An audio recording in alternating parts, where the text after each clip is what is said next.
Hello दोस्तों। आज करेंगे वापस पॉलिटी का रिवीजन। ये है पार्ट 2। और कल अपन ने राज्य और राष्ट्र और संविधान सभा के बारे में पढ़ा था, तो एक थोड़ा सा क्विक रिवीजन कर लेते हैं। तो राष्ट्र राज्य में तो ये था कि ब्रिटेन में मतलब उसमें द्वि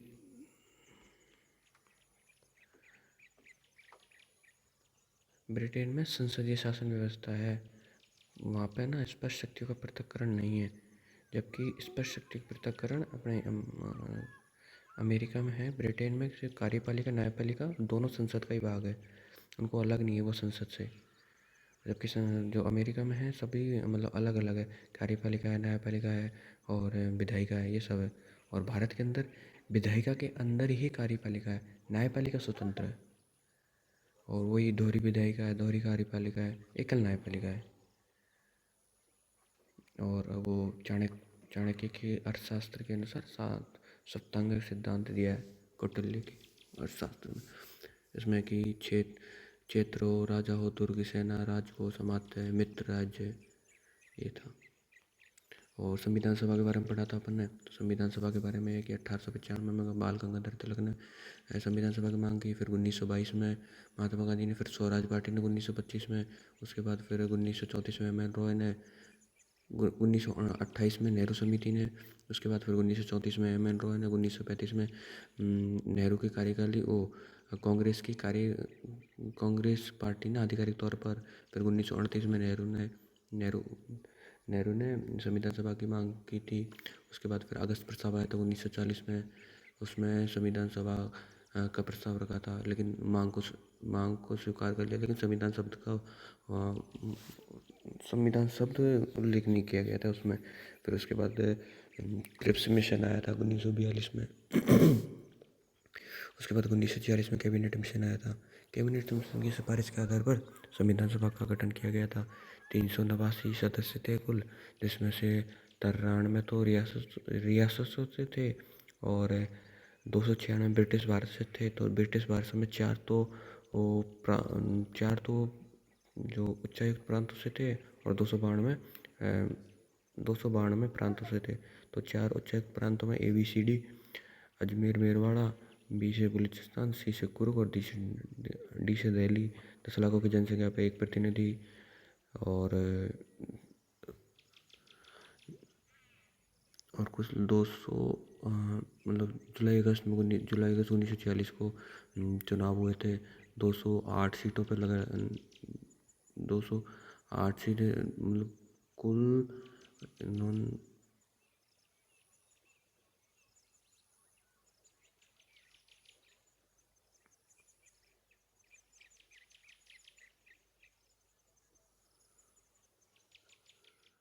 210 सीटें कांग्रेस जीती थी।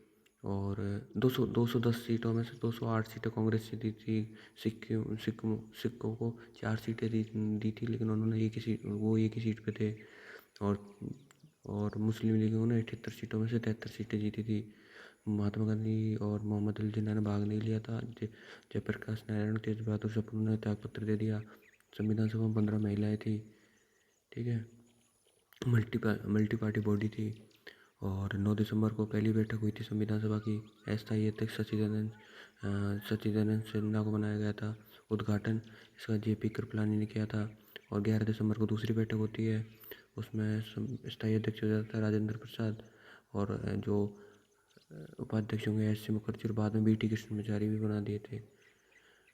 बी एन राव ने प्रस्ताव वो प्रारूप बी एन राव को वो क्या संवैधानिक सलाहकार नियुक्त किया गया था।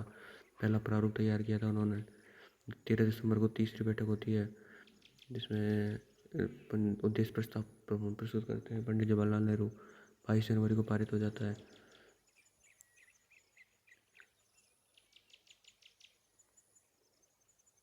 और उद्देश्य प्रस्ताव में ये था कि भारत संप्रभु भारतीय गणराज्य की स्थापना स्वतंत्र संप्रभु भारतीय गणराज्य की स्थापना करना तथा उसके लिए संविधान का निर्माण करना, जिसमें ब्रिटिश भारत आएगा, भारतीय राज्य मतलब रियासतें आएगी, अन्य भारतीय क्षेत्र गोवा, पांडिचेरी इत्यादि।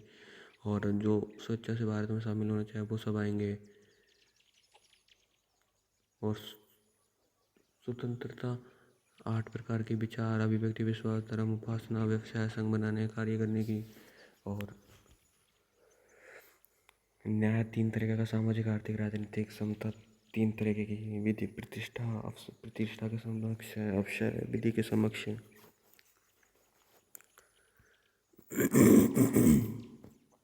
कुछ समितियां भी देखी थी जिसमें पंडित जवाहरलाल नेहरू 4 समितियों के अध्यक्ष थे। संविधान संघीय संविधान समिति, संघीय शक्ति समिति के लिए, भारतीय राज्यों के लिए समिति है। जहाँ तक ही देखा था ना अपने आज, हाँ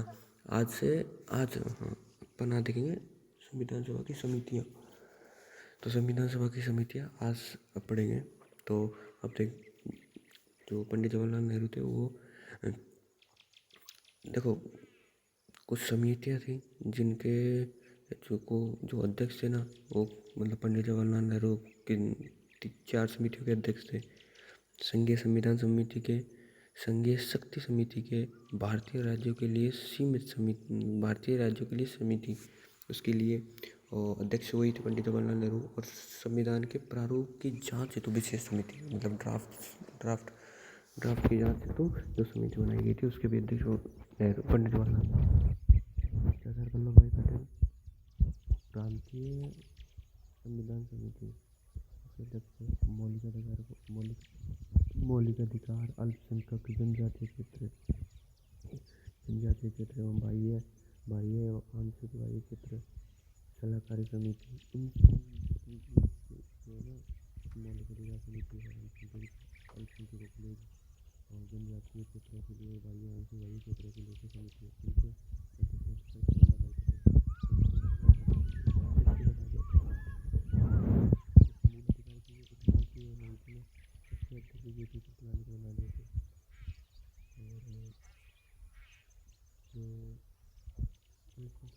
अल्पसंख्यकों के लिए जो समिति बनी थी उसके अध्यक्ष बना दिए थे समिति को। और अनुसूचित जनजाति क्षेत्रों के अनुसूचित जनजाति क्षेत्र समिति, जो कि असम के लिए असम के लिए उसके अध्यक्ष बना थे गोपीनाथ बोरदोलोई। और वायु एवं आंशिक वायु क्षेत्र समिति के अध्यक्ष बनाए गए थे जगदीश ठक्कर को। और कश्मीर जनजाति क्षेत्र समिति, ये भी सरदार वल्लभ भाई पटेल के अंदर ही आती है। और डॉक्टर राजेंद्र प्रसाद को 4 समिति के अध्यक्ष बनाया गया था। एक तो प्रक्रिया नियम समिति, क्योंकि वो दूसरी जब समिति थी उनको स्थायी अध्यक्ष चुन लिया गया था, तो प्रक्रिया वगैरह के लिए उनको ही हेड बना दिया था। संचालन समिति, क्योंकि वही नियम चलेंगे तो संचालन समिति ऐसे याद कर सकते हैं। राष्ट्रीय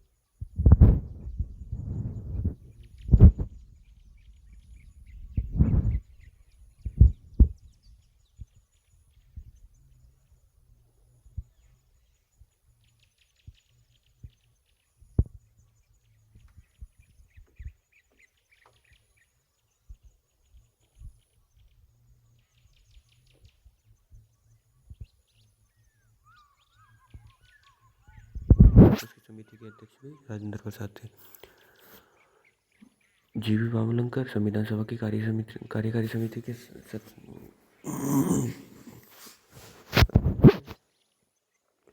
प्रारूप समिति का गठन है ना 29 अगस्त 1947 को हो गया था। 29 अगस्त 1947 को प्रारूप समिति का गठन 29 अगस्त 1947 को हो गया था, जिसमें जो अध्यक्ष थे ना वो डॉक्टर भीमराव अम्बेडकर थे। बाकी इसमें 7 सदस्य थे।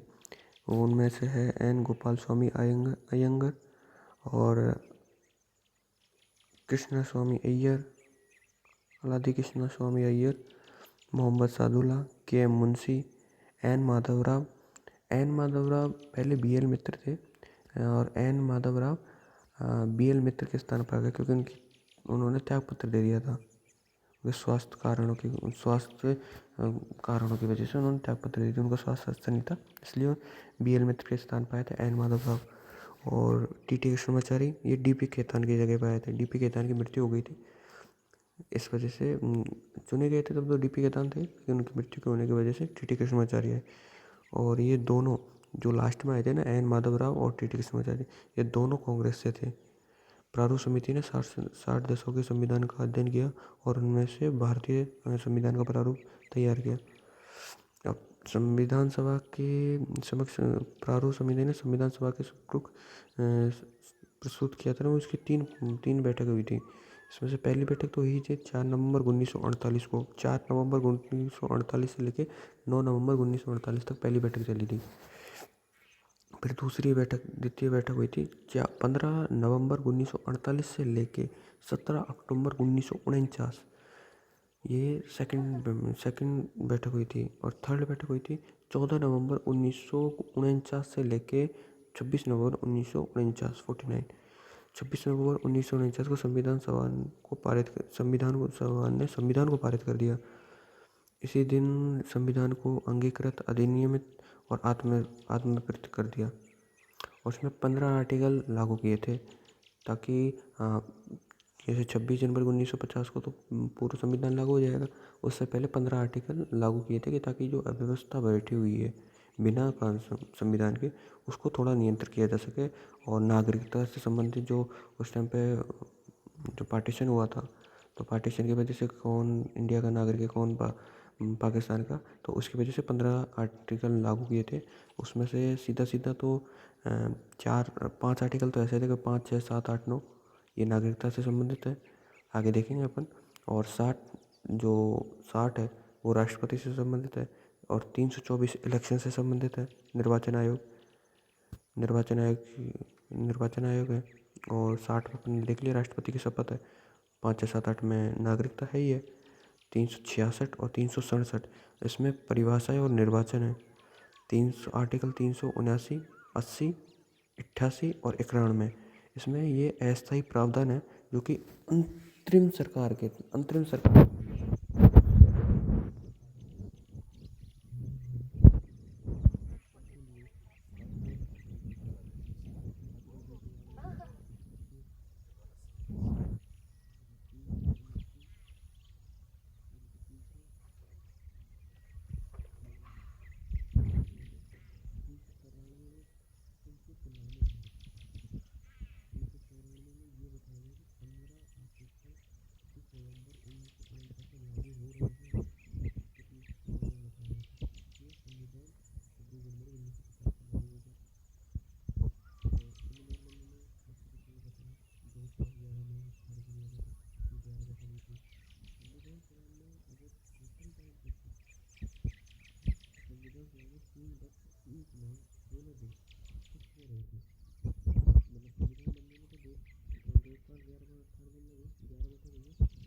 पंद्रह अगस्त को 1947 को आज़ाद हो गए थे संविधान सभा।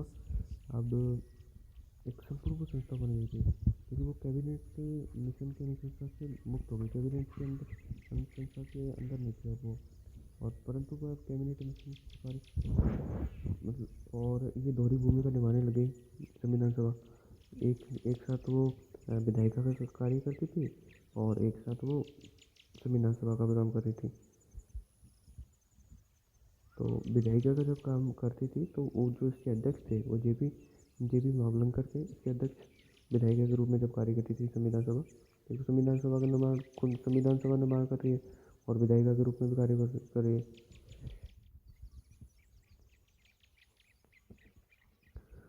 लेकिन फिर उसके बाद 15 अगस्त 1947 के बाद जो 389 सदस्य थे ना, वो घट के 299 रह गए थे। इसमें से 229 तो ब्रिटिश भारत के थे, 70 रियासतों से थे। अब महत्वपूर्ण निर्णय को कब कब लिए वो देख लेते हैं। 22 जुलाई 1947 को राष्ट्रध्वज को मान्यता दे दी थी। 13 मई 1949 को राष्ट्रमंडल की सदस्यता को मान्यता दे दी गई। 24 जनवरी है ना 1950, यानी कि 2 दिन बाद तो संविधान लागू होने ही वाला है, उससे पहले राष्ट्रगान राष्ट्रगीत को मान्यता दे दी। ठीक है। और प्रथम राष्ट्रपति राजेंद्र प्रसाद को चुना गया था। डॉक्टर राजेंद्र प्रसाद को संविधान सभा की अंतिम बैठक थी। इस दिन संविधान सभा को भंग कर दिया गया, परंतु यह विधायिका के रूप में कार्य 1952 तक करती रही। अब संविधान बन गया, उसमें कुछ प्रतीक भी थे। प्रतीक संविधान सलाहकार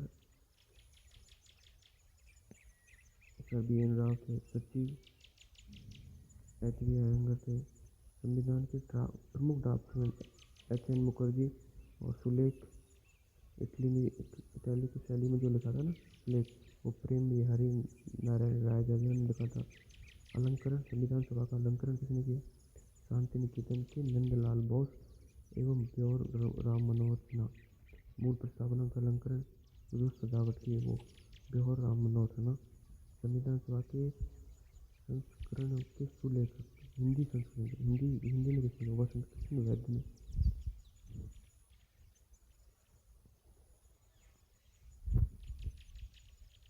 और संविधान सभा में प्रतीक है हाथी का इस वजह से क्योंकि अपना जो इंडिया है वो बौद्ध धर्म का मतलब ये है कि शांति प्रिय देश है।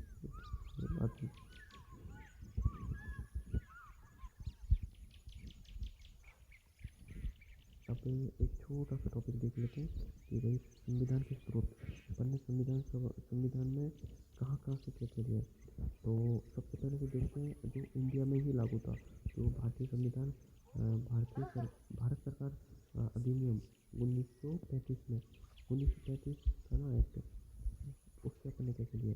उससे लिया अपने परिसंघीय ढांचा, राज्यपाल का पद लिया, न्यायिक प्रणाली लिए, UPSC लिए, आपातकालीन प्रावधान लिए, प्रशासनिक ढांचा लिया है, अनुसूचित जनजाति क्षेत्रों के लिए हेतु विशिष्ट प्रावधान लिए, द्विशासन व्यवस्था लिए, संपत्ति सूची लिए, नियंत्रण एवं महालेखा परीक्षक का पद लिया लिया, अध्यादेश जारी करना, ये सब लिया। क्योंकि एक बार वापस देख लो, 1935 में परिसंघीय ढांचा, न्यायपालिका, राज्यपाल का पद लिया, UPSC लिए, आपातकालीन प्रावधान लिए, प्रशासनिक ढांचा लिया है, अनुसूचित जनजातियों के लिए विशिष्ट प्रावधान दिए, द्विशासन व्यवस्था, संपत्ति सूची, नियंत्रण एवं महालेखा परीक्षक का पद लिया है, यानी कि का अध्यादेश जारी करने का। और ब्रिटिश संविधान से क्या लिया है? ब्रिटिश संविधान से क्योंकि जो 1935 वो तो इंडिया में लागू था ना, तो उससे तो अपन ने ये ले लिया।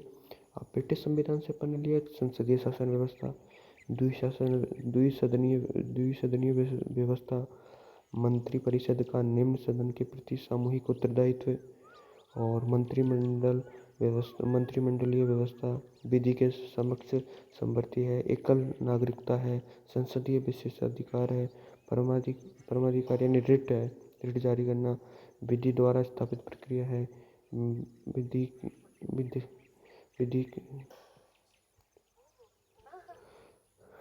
विधायी प्रक्रिया है। और अमेरिका के संविधान से अपन ने क्या लिया है?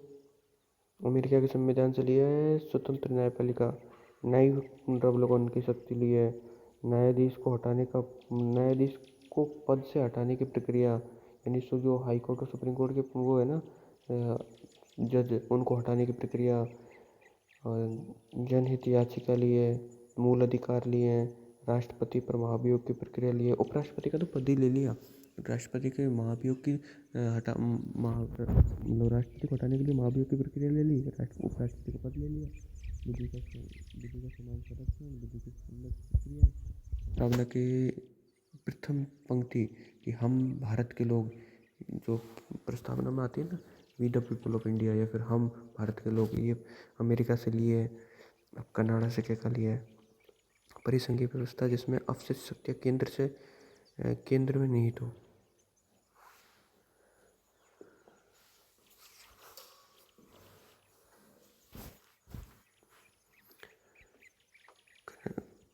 कनाडा से लिया है अपन ने परिसंघीय व्यवस्था जिसमें अवशिष्ट शक्तियाँ केंद्र में निहित हो। केंद्र और राज्य में राज्यपाल की नियुक्ति, उच्चायुक्त न्यायालयों की परामर्शी अधिकारिकता, यानी राष्ट्रपति उच्चतम न्यायालय से परामर्श ले सकता है। ये अपने कनाडा से लिया है। आयरलैंड के संविधान से लिया अपन ने डीपीएसपी, राष्ट्रपति की निर्वाचन पद्धति, राज्यसभा के सदस्यों का मनोनयन। और साउथ अफ्रीका से अपन ने लिया है, साउथ अफ्रीका के संविधान से अपन ने लिया क्या है, संविधान में संशोधन की प्रक्रिया, राज्यसभा के सदस्यों का निर्वाचन। ऑस्ट्रेलिया के संविधान से अपन ने लिया है संवर्ती सूचियाँ, संसद के दोनों सदनों की संयुक्त बैठक है, प्रस्तावना का प्रारूप है, अंतर्राज्यीय व्यापार, वाणिज्य और समागम की स्वतंत्रता है, अंतर्राष्ट्रीय समझौतों को लागू करने के लिए संघ राज्य सूची के विषय पर कानून बना सकता है। ये ऑस्ट्रेलिया के संविधान से लिए। फ्रांस से अपन ने लिए गणतंत्र, प्रस्तावना में स्वतंत्रता, समानता, बंधुता के आदर्श। ये अपने फ्रांस से लिए। सोवियत संघ यानी रूस से लिए थे, उस टाइम के यूएसएसआर और अभी के रूस, उससे लिए अपन ने मूल कर्तव्य, प्रस्तावना में न्याय का आदेश यानी सामाजिक, आर्थिक, राजनीतिक जो न्याय है ना, वो अपन ने रूस से लिए हैं। और आयोजन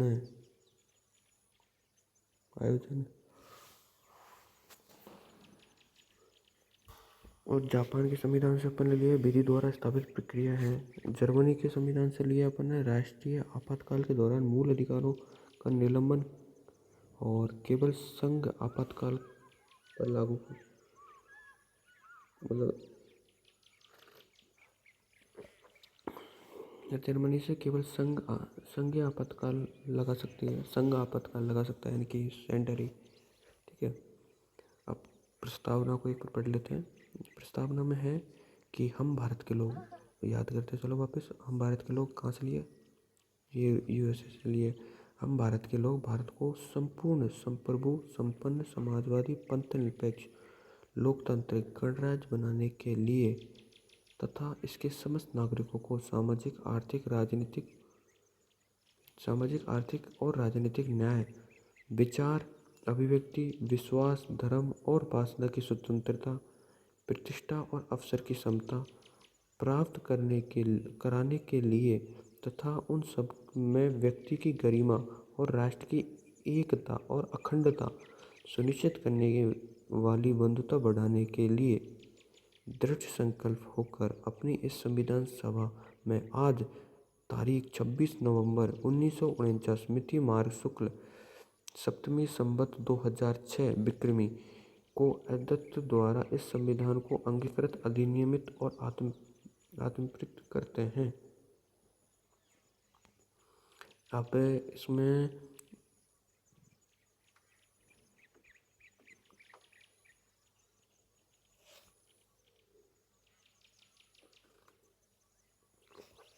प्रस्तावना भारतीय संविधान का दर्शन है, ये अपना नेक्स्ट टॉपिक है। तो कैसे है संविधान का दर्शन वो देखते हैं। प्रस्तावना भारतीय संविधान का दर्शन है। प्रस्तावना में भारतीय गणराज्य की निम्नलिखित विशेषता बताई गई है। उसमें है संप्रभुता। संप्रभुता से तात्पर्य है कि कोई देश पूरी तरह से स्वतंत्र हो, अर्थात वह अपनी सभी निर्णय स्वयं लेता हो और किसी भी प्रकार से प्रत्यक्ष या अप्रत्यक्ष रूप से वह किसी अन्य देश या सत्ता के अधीन नहीं हो। इस संप्रभुता में आते हैं। 15 अगस्त 1947 को भारत एक डोमिनेट स्टेट बना। यद्यपि भारत स्वतंत्र हो गया था, परंतु हमारी शासन व्यवस्था भारतीय स्वतंत्रता अधिनियम 1947 के प्रावधानों से संचालित थी। जैसे भारत सरकार अधिनियम 1935 हमारे संविधान के रूप में प्रयोग किया जाता है। संविधान सभा ही विधायिका का कार्य करती थी। ब्रिटिश प्रिवी काउंसिल हमारा सर्वोच्च अपीलीय न्यायालय था। 26 जनवरी 1950 को भारत एक संप्रभु राष्ट्र बन गया था। पाकिस्तान को 1956 तक डोमिनेट स्टेट बना रहा। कनाडा, ऑस्ट्रेलिया, न्यूजीलैंड अभी भी डोमिनेट स्टेट है, क्योंकि ब्रिटिश का उनको वह राष्ट्राध्यक्ष क्योंकि ब्रिटिश क्राउन इनका राष्ट्राध्यक्ष है। वर्तमान में लगभग सभी देश अंतर्राष्ट्रीय संगठनों के निर्देशों का पालन करते हैं तथा इन अंतर्राष्ट्रीय राजनीतिक दबावों को भी मानना पड़ता है, लेकिन इससे संप्रभुता सीमित नहीं होती, क्योंकि प्रत्येक देश अपने राष्ट्रीय हितों को ध्यान में रखकर इन्हें स्वीकार करता है तथा यह कभी भी अंतर्राष्ट्रीय संगठनों की सदस्यता को त्यागने के लिए स्वतंत्र है। डोमिनियन शब्द का अर्थ होता है शासन या शासित प्रदेश, अर्थात ब्रिटेन की जो सामग्री ब्रिटेन द्वारा जो इन देशों पर राज किया था।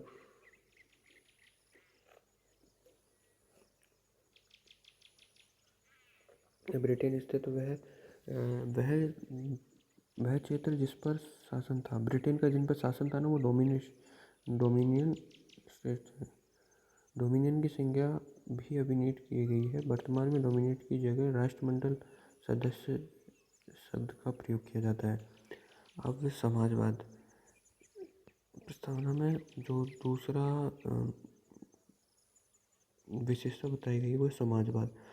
भारत एक समाजवादी देश है, परंतु हमारा समाजवाद साम्यवाद से अलग है। यह हिंसक क्रांति का समर्थन नहीं करता, बल्कि लोकतांत्रिक तरीके से बदलाव का समर्थन करता है। व्यक्तिगत संपत्ति को मान्यता देता है। हमारा संविधान जो हमारा संविधान है या हमारा समाजवाद है, वो व्यक्तिगत संपत्ति को मान्यता देता है। संसाधनों के न्यायपूर्ण वितरण पर बल देता है, अर्थात योग्यता के आधार पर वितरण होना चाहिए, है ना। हमारा समाजवाद ये कहता है संसाधनों के अहितकारी जो सेकेंडरीकरण का विरोध करता है, कमजोर लोगों को विशेष संरक्षण देने पर बल देता है। भारतीय समाजवाद फेबियन समाजवाद है, मतलब समाजवाद है लेकिन इसमें थोड़ा सा लोकतांत्रिक तरीके से समाजवाद फेबियन समाजवाद है। अब साम्यवाद और समाजवाद में डिफरेंस क्या होता है वो देख लेते हैं। जहाँ पे समाजवाद कहता है कि साम्यवाद हिंसक क्रांति का विरोध करता है, हिंसक क्रांति का समर्थन करता है, वहीं पे समाजवाद हिंसक क्रांति का विरोध करता है।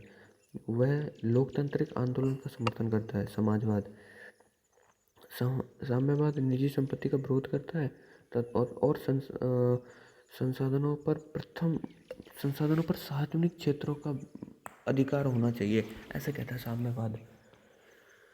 जबकि समाजवाद जो वो ये कहता है कि उत्पादनों के संसाधनों पर निजी स्वामित्व का अधिकार, मैंने प्राइवेट वाले जो चीज़ें होती है ना, उनका समर्थन करता है समाजवाद। साम्यवाद राष्ट्रवाद को नहीं मानता, जबकि समाजवाद मानता है। और धर्म को नहीं मानता साम्यवाद, धर्म को अफीम के अनुसार उनके अनुसार धर्म अफीम है एक तरीके का, साम्यवादों के अनुसार। जबकि समाजवाद के अनुसार समाजवाद धर्म का समर्थन करता है। साम्यवाद वर्ग संघर्ष को नहीं मानता, वर्ग संघर्ष होता है उनके में, अपने में समाजवाद में वर्ग संघर्ष नहीं, वर्ग संघर्ष व वर्ग सहयोग दोनों होते हैं, ठीक है। और संसाधनों पर समान व आवश्यकता के अनुसार वितरण होगा, यानी साम्यवाद में बोलता है कि हम संसाधनों को अपने हिसाब से समान बांटेंगे, संसाधनों पर समान वितरण करेंगे। चाहे किसी को ज़रूरत हो, ज़्यादा ज़रूरत होगी तो भी कोई बात नहीं, कम ज़रूरत है तो भी उतना ही मिलेगा। जबकि समाजवाद कहता है कि संसाधनों का योग्यता के अनुसार वितरण होगा, साथ ही कमजोरों पर विशेष संरक्षण मिलेगा कमजोरों को। लोकतंत्र में विश्वास नहीं, साम्यवादों का लोकतंत्र विश्वास नहीं करते, वो सर्वहारा वर्ग ही तानाशाही में विश्वास करते हैं। जबकि समाजवाद तो लोकतंत्र पर विश्वास करता ही है। माओवाद, इसमें क्या है कि यह समाजवाद का ही एक रूप है। इसका प्रवर्तक माओ जेतुंग था, जो 1 अक्टूबर 1949 को इसके नेतृत्व में चीन में क्रांति हुई थी। यह इसके अनुसार पता है उन्होंने क्या है कि किसान कभी भी क्रांति कर सकते हैं, जबकि मार्क्सवाद के अनुसार औद्योगिकीकरण का चरम विकास होने पर ही मजदूर क्रांति कर सकते हैं। राष्ट्रवाद में विश्वास करता है मो- माओवाद, और ये विश्व क्रांति का समर्थन नहीं करता। इसके अनुसार एक देश ही साम्यवाद एक देश में साम्यवाद सुरक्षित रह सकता है। पंथ निरपेक्ष।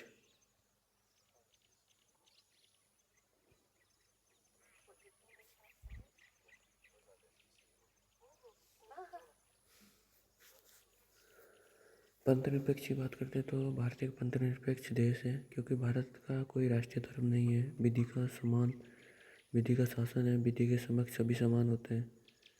धर्म के आधार पर राज्य किसी प्रकार का भेदभाव नहीं करता। लोक नियोजन के सभी धर्मों का समान अवसर उपलब्ध करवाए जाते हैं। धार्मिक स्वतंत्रता मूल अधिकार है। राज्य कोई धार्मिक कर नहीं लगाता। सभी नागरिकों को वाक व अभिव्यक्ति की स्वतंत्रता है, किंतु पंथ निरपेक्ष की अवधारणा पाश्चात्य से ली गई है। क्योंकि भारतीय संविधान है ना, उसमें पश्चिमी धर्म निरपेक्षता है, उसमें क्या क्या है देखते हैं एक बार पहले। पश्चिम में राज्य सभी धार्मिक संस्थाओं और कार्यों से पृथक है। राज्य सभी धार्मिक संस्थाओं जो कार्यों से पृथक है, जबकि ऐसा अपने में नहीं है। भारतीय धार्मिक निरपेक्षता है ना, इसमें भारत का धर्म निरपेक्ष का अर्थ होता है राज्य सभी धर्मों के प्रति निरपेक्ष है, लेकिन धर्म से पृथक नहीं है। और पश्चिम में ये कहता है कि राज्य व धर्म के बीच में पूर्ण पृथकता रहेगी तथा राज्य धर्म के सार्वजनिक प्रदर्शन में विश्वास नहीं रखता है। भारत में राज्य एवं धर्म के बीच सकारात्मक संबंध है, अर्थात भारत के सर्वधर्म को अपनाया गया है, जिसका अर्थ होता है सभी धर्मों को समान संरक्षण किया जाएगा। ठीक है, उसमें आर्टिकल 25 से 28 है, 25 से 28 के बीच में यही तो है, सभी धर्मों को समान संरक्षण। और पश्चिम में जो धर्मनिरपेक्षता है वो है, पश्चिम में धर्मनिरपेक्षता की अवधारणा मध्य 17वीं शताब्दी में आई थी, जबकि ये अपने में प्राचीन में मध्य भारत से ही अपनाई गई है। प्राचीन धर्मनिरपेक्षता जिसमें सर्वप्रथम फ्रांस द्वारा अपनाया गया था।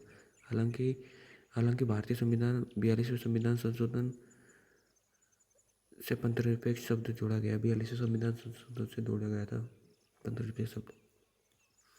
पंथ निरपेक्ष और धर्मनिरपेक्ष में क्या संबंध है? पंथ निरपेक्षता और धर्मनिरपेक्षता में क्या संबंध है? धर्म शब्द की उत्पत्ति गृह धातु से हुई है, जिसका अर्थ होता है धारण करना, धारण करने योग्य। धारण करने योग का अर्थ है कर्तव्य। अतः परंपरागत रूप से धर्म का अर्थ था कर्तव्य, इसलिए सेकुलरिज्म का हिंदी अनुवाद पंथ निरपेक्ष होता है, न कि धर्मनिरपेक्ष। लोकतंत्र, आज अपन सिर्फ यही टॉपिक देखेंगे, जिसमें कि प्रस्तावना ही देख पाएंगे अपन, वीडियो ज़्यादा बड़ी हो जाएगी नहीं, देख लेंगे बाद में, देख लेंगे धीरे धीरे।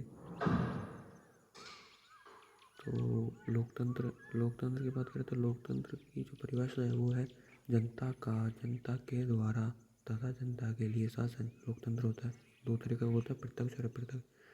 प्रत्यक्ष में होता है कि यदि शासन में जनता की प्रत्यक्ष भागीदारी हो, अर्थात कार्यपालिका विधायिका से संबंधित महत्वपूर्ण निर्णय जनता द्वारा लिए जाते हो, तो वो प्रत्यक्ष लोकतंत्र होता है। ठीक है, अब उसके कुछ पॉइंट पे मतलब कुछ अलग अलग रूप है वो, जैसे रेफरेंडम है।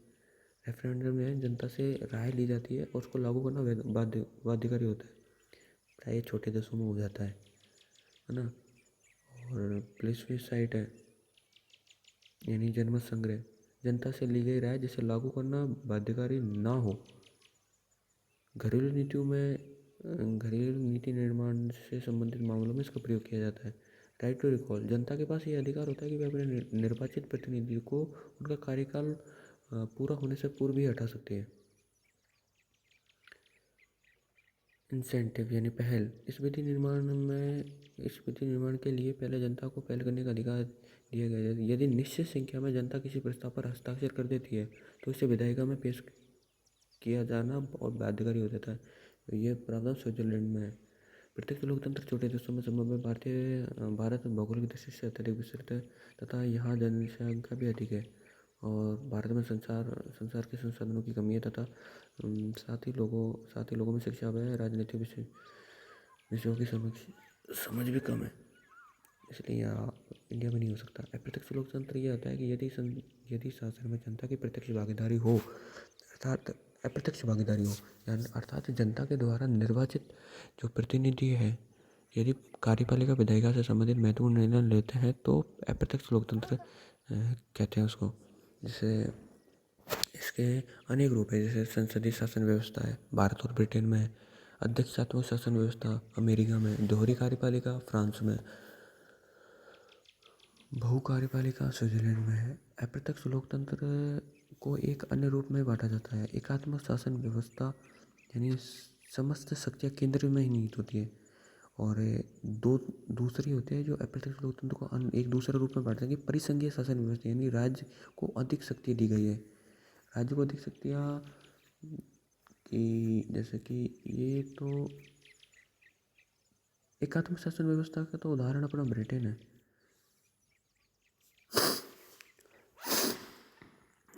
अब नेक्स्ट देखते हैं कि भारत में अप्रत्यक्ष लोकतंत्र है और यहाँ संसदीय शासन व्यवस्था के तहत अर्ध परिसंघीय ढांचा है, यानी राज्यों को शक्ति दी तो गई है पर पूरी तरीके से शक्ति नहीं दी गई कि राज्य स्वतंत्र हो एकदम। अर्ध परिसंघीय ढांचा है अपना इंडिया में।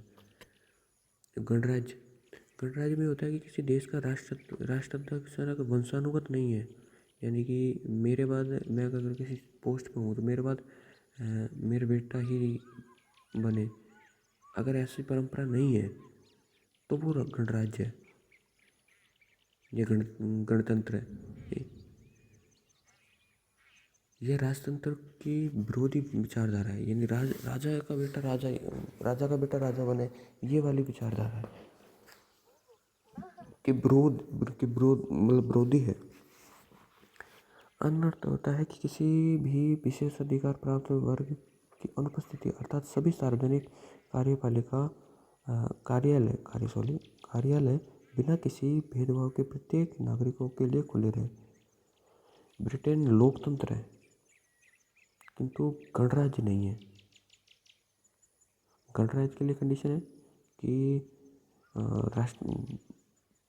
वो राजतंत्रवादी उसके विरुद्ध है, जबकि उसमें राजतंत्रवादी है कि उनका बेटा का बेटा राजा बनेगा, इसलिए लोकतंत्र है लेकिन गणराज्य नहीं है। चीन लोकतंत्र नहीं है लेकिन गणराज्य है, उसमें लोकतंत्र नहीं है लेकिन गणराज्य है। गणराज्य में है कि राजा, जैसे सी जिनपिंग है उनका भी बेटा नहीं उनका बेटा नेक्स्ट वो राष्ट्रपति या प्रेसिडेंट वो नहीं बनेगा।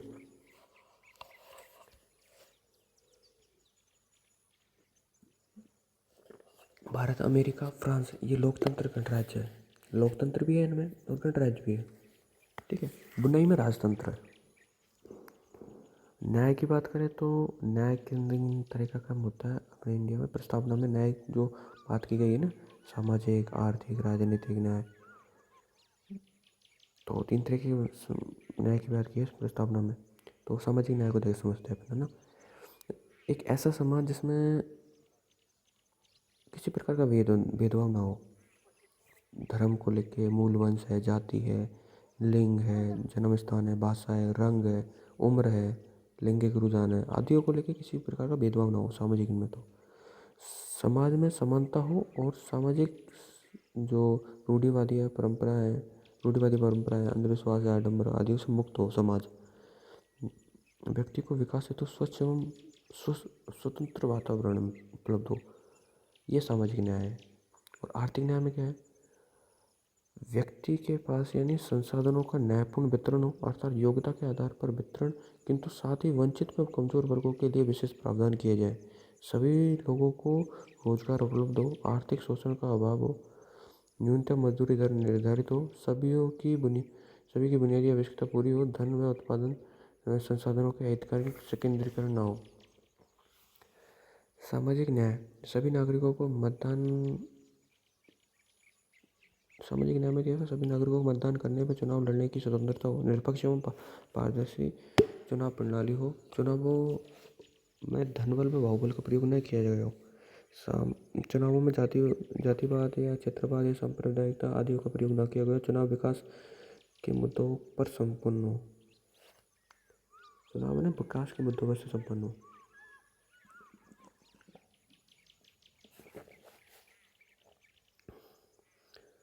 हंसा मेहता ने महिलाओं के लिए सामाजिक आर्थिक राजनीतिक न्याय की मांग की है।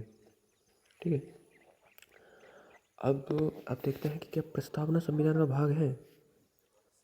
बेरूवाड़ी में कहा था, बेरूवाड़ी बात 1960 में हो गया था।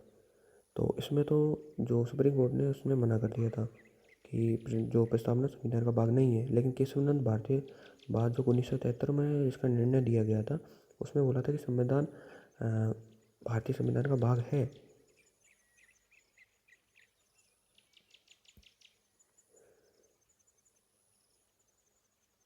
और इसके बाद एक दूसरा निर्णय भी आया था, LIC ऑफ इंडिया बाद 1995 में। उसमें भी कहा था कि संविधान का भाग है, किंतु ये क्या है, आर्टिकल की तरह प्रभावी नहीं है। ना तो संसद को किसी प्रकार की शक्ति देता है, ना संसद की किसी प्रकार की शक्ति पर रोक लगाता है। बस ये है कि न्यायालय द्वारा परिवर्तनीय भी नहीं है कि हाँ भाई प्रस्तावना में लिखा है तो हम इसको लागू करवाने के लिए बाध्य है, हम कोई ऐसा आदेश लगाते हैं। परिवर्तनीय भी नहीं है, न्यायालय द्वारा भी उसको लागू नहीं करवा सकते तुम, कोर्ट द्वारा। संविधान की किसी अनुच्छेद की व्याख्या करने तो प्रस्तावना का आधार बनाया जा सकता है क्या? यानी अगर तुम संसद को तो किसी प्रकार की शक्ति नहीं देता, न्यायपालिका द्वारा भी परिवर्तनीय नहीं है। लेकिन अगर किसी आर्टिकल की व्याख्या करनी हो तो प्रस्तावना का यूज कर सकते हैं। प्रस्तावना फिर उसमें सहायक होती है। क्या पहली बात, क्या प्रस्तावना में संशोधन किया जा सकता है? केशवानंद भारती ने कहा था कि केशवानंद भारती ने सुप्रीम कोर्ट ने कहा था, केशवानंद जो 1973 में आया था, उसमें कहा था कि संविधान जो संसद द्वारा संविधान के किसी भी भाग में संशोधन किया जा सकता है, तो प्रस्तावना में किया जा सकता है।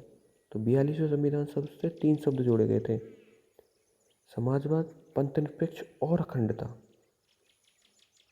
ये 3 शब्द जोड़े गए थे 1942वें संविधान संशोधन 1976 से।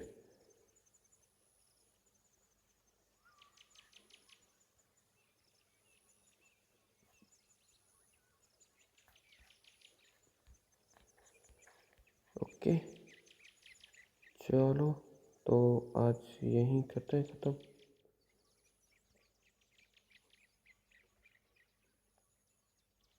ये अनुसूचियाँ और पढ़े, चलो अनुसूचियाँ और देख लेते हैं। तो भारतीय संविधान में कुल 12 अनुसूचियाँ हैं, पर लेकिन मूल संविधान जो लागू हुआ था ना उस टाइम पे 8 ही थी, 4 बाद में जोड़ी गई थी। पहली सूची है ना, उसमें तो संघ व राज्य शासित प्रदेशों के नाम है। दूसरी इसमें कि भारत के राज्य और केंद्र शासित प्रदेश हैं, उनके नाम लिखे गए हैं पहली अनुसूची में। तो दूसरी अनुसूची में जो संचित निधि है कि संचित निधि पर किन की सैलरी भारित है। तो केंद्र में तो है राष्ट्रपति है, राज्यसभा के सभापति, उपसभापति, लोकसभा के अध्यक्ष, उपाध्यक्ष, हाईकोर्ट के न्यायाधीशों की पेंशन है और सुप्रीम कोर्ट के न्यायाधीशों का वेतन है और कैग है। जबकि राज्य में देखा जाए कि राज्य की जो संचित निधि पर भारित है वो है राज्यपाल है, विधान परिषद के सभापति, उपसभापति, विधानसभा के अध्यक्ष, उपाध्यक्ष और हाईकोर्ट के न्यायाधीशों की हाईकोर्ट के जज है ना, उनका भी सैलरी है, वेतन है। तीसरी अनुसूची में अपने को मिलता है शपथ का प्रारूप है। केंद्र में कौन कौन रहता है, केंद्र में कौन कौन है जो तीसरी अनुसूची में उल्लेख की गई, इनके तो ऐसे इस तरीके से शपथ लेंगे। वो है संसद के उम्मीदवार, सांसद है, मंत्री है, सुप्रीम कोर्ट सर्वोच्च न्यायालय के न्यायाधीश यानी सुप्रीम कोर्ट के न्यायाधीश और कैग है। और जो कि राज्य में है MLA है, MLC के उम्मीदवार है और MLA MLC है ये, और मंत्री और हाईकोर्ट के न्यायाधीश। आर्टिकल 60 में राष्ट्रपति की शपथ है। आर्टिकल 69 है, उसमें उपराष्ट्रपति की शपथ है। 159 159 उसमें है राज्यपाल की शपथ।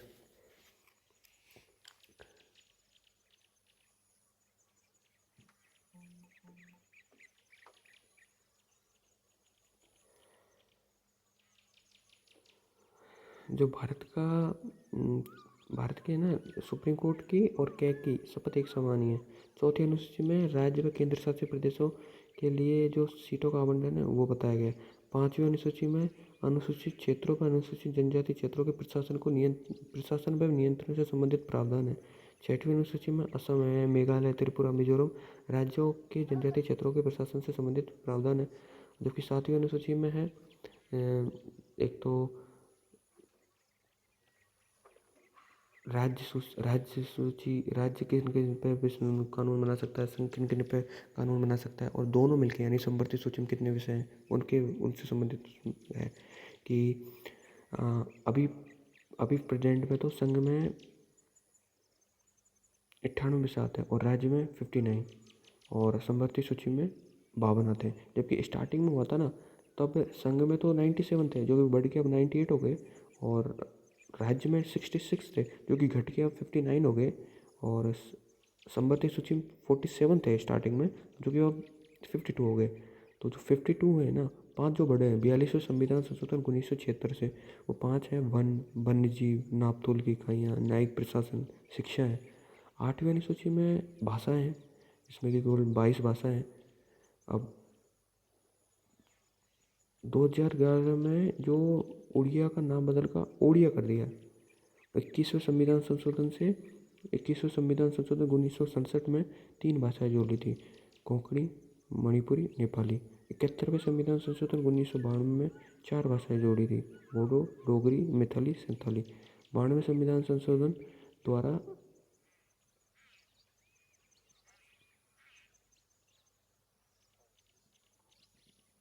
4 भाषाएं जोड़ी गई थी।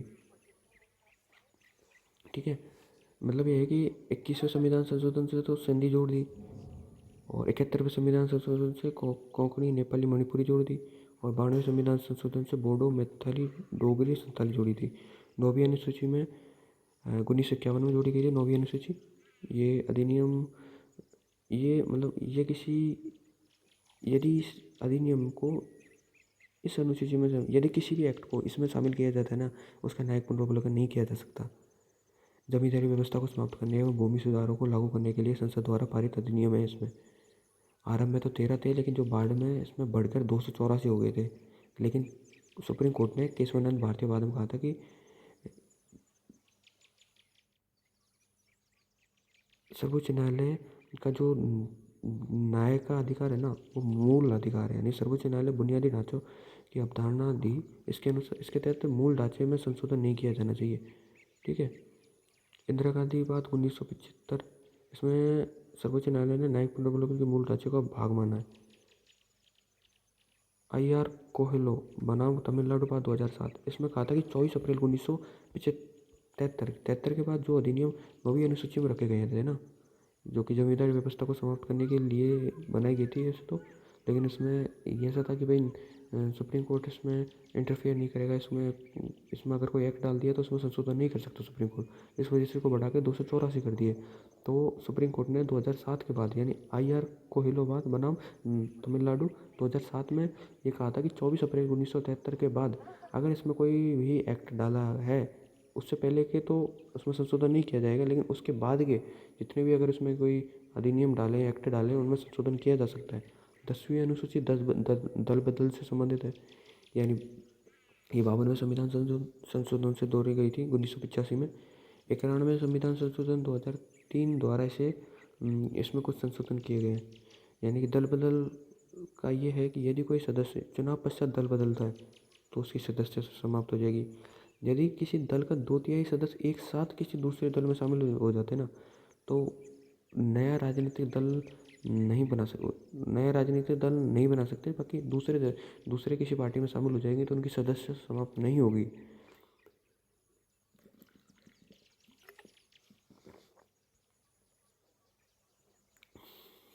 निर्दलीय सदस्य किसी भी दल में शामिल नहीं हो सकता। अगर निर्दलीय कोई सदस्य है जिसने निर्दलीय चुनाव लड़ा, वो किसी भी दल में शामिल नहीं हो सकता। मनोनीत सदस्य 6 माह के अंदर किसी भी दल में शामिल हो सकता है। यदि कोई सदस्य व्हिप का उल्लंघन कर देता है और वो 15 दिन में उसका राजनीतिक दल उसको क्षमा नहीं करता तो उसकी सदस्यता समाप्त हो जाएगी। लोकसभा विधानसभा के अध्यक्ष पर ये लागू नहीं होते कि उन्होंने दल बदला नहीं बदला।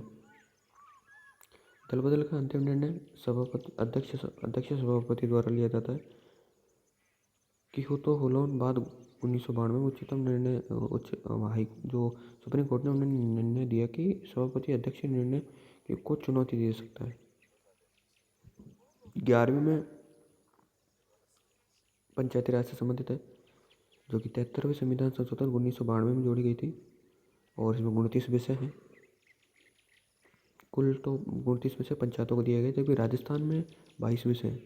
12वीं अनुसूची जो नगरीय निकाय है उससे संबंधित है, जो कि 74वें संविधान संशोधन से जोड़ी गई थी। ठीक है, 74वें संविधान संशोधन 1992 में जोड़ी गई थी और 93 में लागू हुई थी। 11वीं और 12वीं, 11वीं का याद रखना 73वें संविधान संशोधन 1992 से जोड़ी थी, जो कि 93 में वो भी लागू हुई थी। उनमें कुछ 29 विषय हैं, और जबकि ये जो 12वीं अनुसूची है ना, वो 74वें संविधान संशोधन से जोड़ी गई थी 1992 में, और 93 में लागू हुई थी। इसमें कुल 18 विषय हैं।